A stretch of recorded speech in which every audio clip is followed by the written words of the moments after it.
Okay, here we go. Hear, O Israel, the great I am is the only power for you. The great I am is one. Shabbat Shalom. Welcome to Word War 3. Peace and greetings unto you all. Our reference today will be Jeremiah chapter 31, verse 31. And this message will be entitled Covenants. Now, the quick note. I met a person who clearly looked as if he was born in China. Yet he spoke like a Negro and he acted Americanized, like he had a distinctive Americanized name as also. You wouldn't know he was Chinese unless you seen him face to face. Now, the question is, would it be racist to call him a Chinese? If he has associated himself with the Negro for so long, for all of his life, and he's made a covenant with them, would it be wrong to call him a Chinese or call him an associated Negro? Here we go. Now, the quick note, there are more than just two covenants found in Holy Scriptures. Most of you are familiar with what's called the Old and New Testaments. There are several covenants made in the Bible to get the true Hebrews back on track with the God, meaning power, of their forefathers or ancestors. Again, a treaty, which is a covenant of peace with a jealous God. And I might remind you, there's no J in the ancient Hebrew. So this word for jealous was a mistranslation of zealous. So a zealous God, you look up the word zeal and it's kana in ancient Hebrew. So this God, this power of the ancient Hebrews is more zealous to know his own people, more zealous for his people to come back to him. Now let's get started. And again, before we get started, the zeal, the meaning, the significance of it is a rivalry to keep you pure from other nations. And to those Hebrews out there who are celebrating the Abrahamic faiths in this season right now, the merry holidays, you are still accepting or in agreement with the current masters of that faith, those faith systems, who one destroyed your nationality with slavery and democracy. Now let's get started. Now, the book of Genesis. Now, Genesis is a Greek word. So we go to and make use of the word Barashit, which is the Hebrew. The book of Barashit, you know as the book of Genesis. Now, in the book of Genesis, in chapter 9, there is a blood covenant of Noah's seed, meaning all humans today. All humans today have life in the blood and fear of all humans. Let me read that back to you again, or let me say that back to you again. This blood covenant that God made with all humans is sealed by a covenant, an everlasting covenant, and it's sealed by a rainbow. It's an everlasting covenant that he will not destroy the earth, and he sealed it by a rainbow. So that's the everlasting covenant that the God of this Bible has with all flesh on earth. That's the only covenant that the God of the Bible has with all flesh on earth. That's the only covenant he has. Remember that. Moving on. And again, in Barashit, which is Genesis, the Genesis that you know, in chapter 17, verse 7, is an Abrahamic covenant.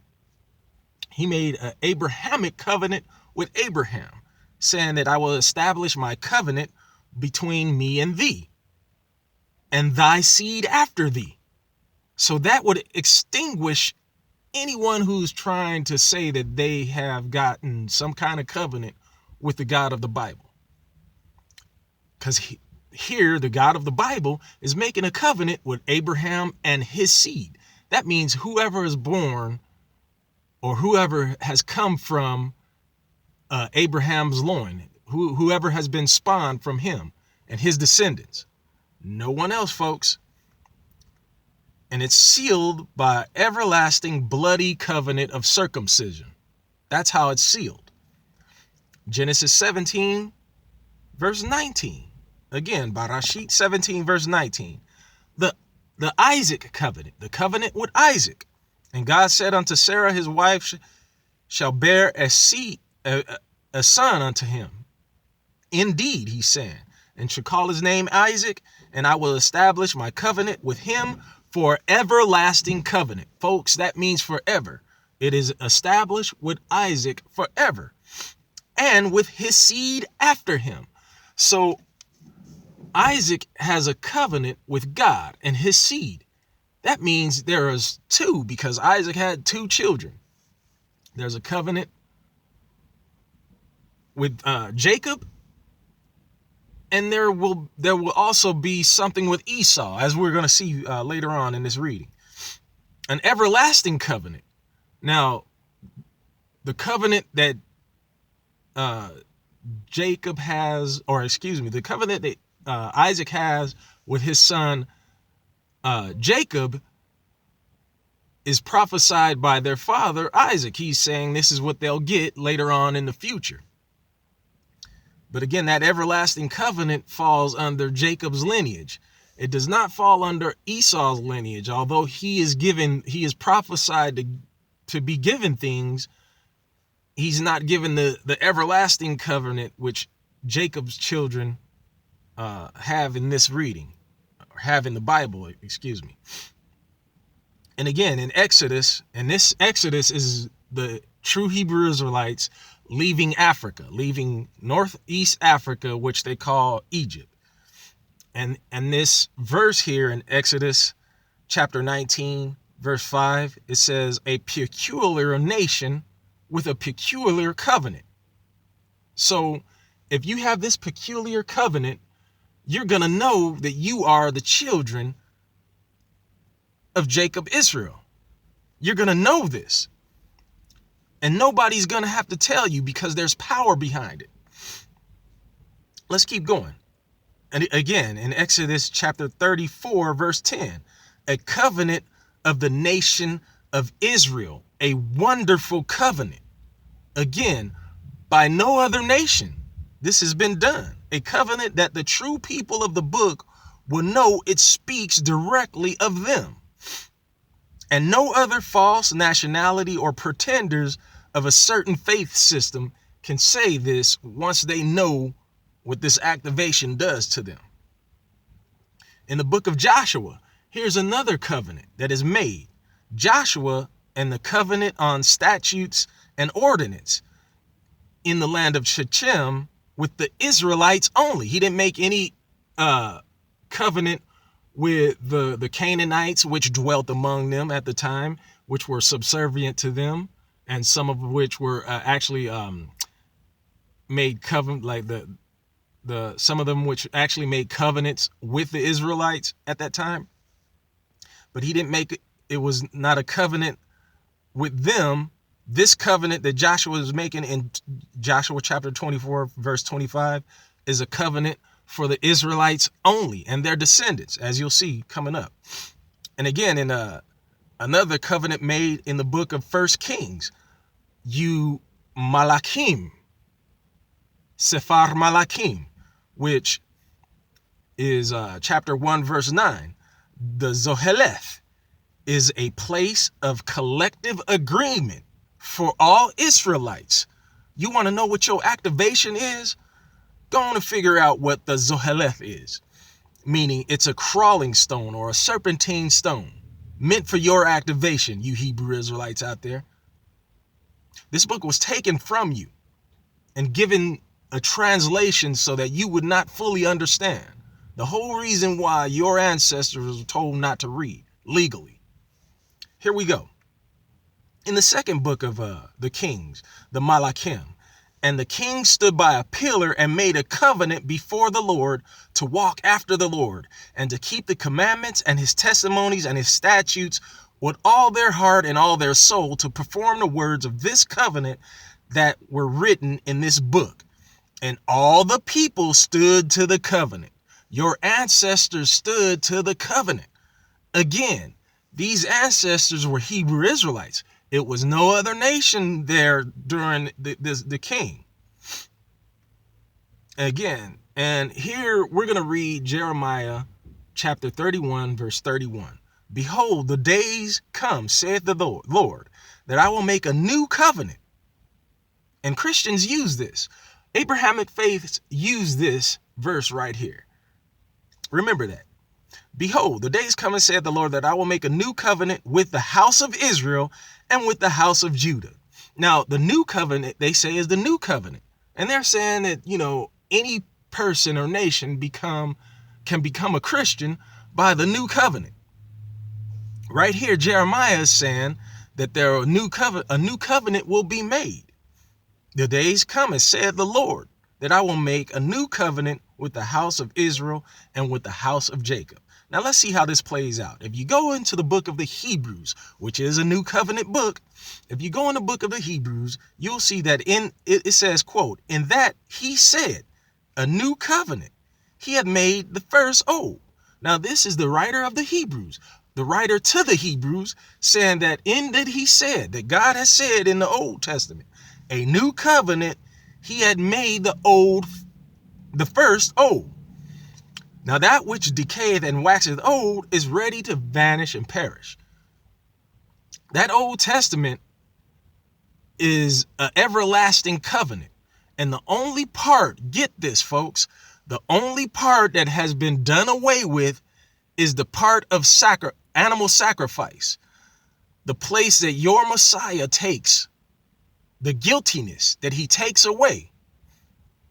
It was a cursing and a blessing. The old covenant was a cursing and a blessing and a cursing.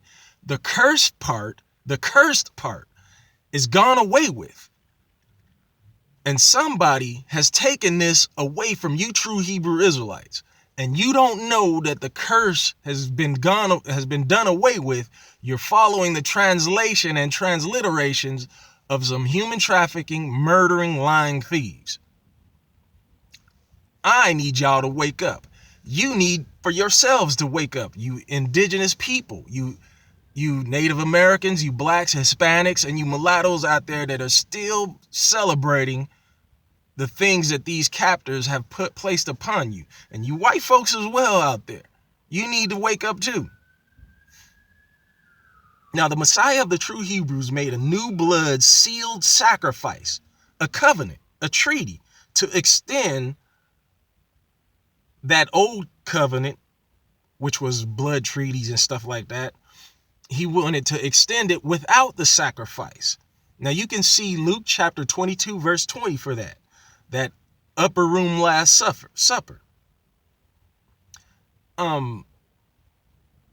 These treaties, again, folks, let me say, these treaties that have been made for the Hebrew Israelites is for Hebrew Israelites only. Just like you have other religions and other religious ideologies elsewhere in the world.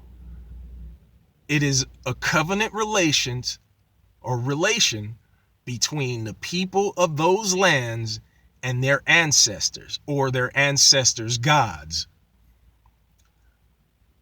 When the Romans, let me go back. When Babylon, when the Seleucid empires, when the Greeks and the Romans destroyed the land of Israel, they decided to put an end of this religious threat in their area. So they decided with Christianity to change the entire makeup of a history of the Hebrew people.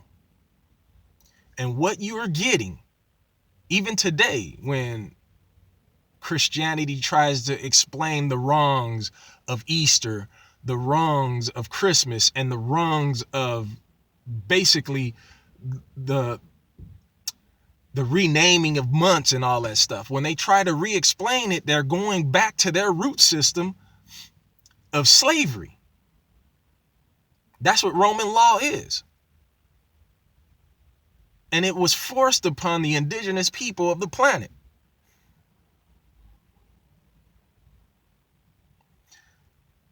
A covenant relationship between you and your ancestors, and again, you and your ancestors' God, has nothing to do with outsiders, with outside forces, and those trying to influence you to go or to steer you wrong. A covenant relation means to stop identifying yourself with a nation that has suppressed you.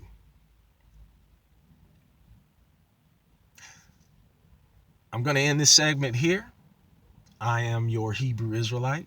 I'm also a conscientious objector and administrator of peace. Hebrew Israelite out.